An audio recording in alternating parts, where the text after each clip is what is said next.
It is feast time in Olpejeta Conservancy in Laikipia County, central Kenya. The carcass these vultures are consuming might be safe, but the next one might be their last. These birds of prey are facing extinction. They're being poisoned by the locals. The cliff up there, we used to have breeding colonies of bearded vultures, of Egyptian vultures, and Ruppel's vultures. Currently, there are no breeding vultures that we know of up there. These vultures are victim of a vicious, never-ending conflict between humans and wildlife.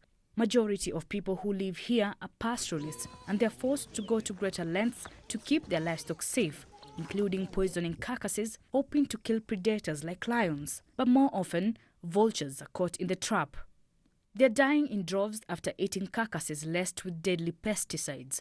Conservationists say the effect on the ecosystem could be dire.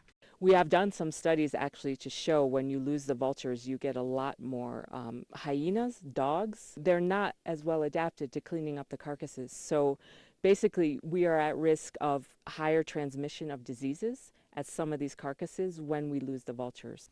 In Romoroti, majority of the community members live along the conservancy. They say they are forced to poison carcasses as one way of protecting their animals. This is one of the bomas around here that have been under attack from lions, cheetahs and leopards in the recent days.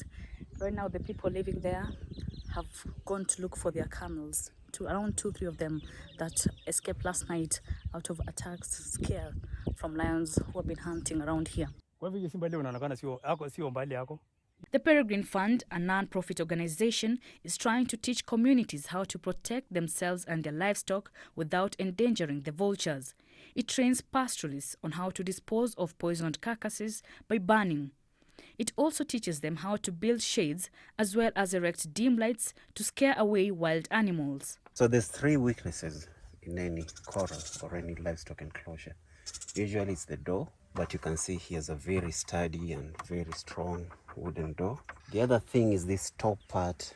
Usually many bomas, especially those just made of vegetation, are just easy to depress and for the predator to climb in. The other weakness of a boma is usually the bottom bit.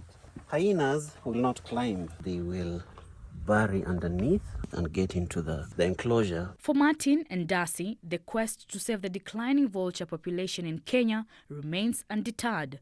Their only hope that the vulture population will not be lost in its entirety. Okumu, BBC Africa, Laikipia.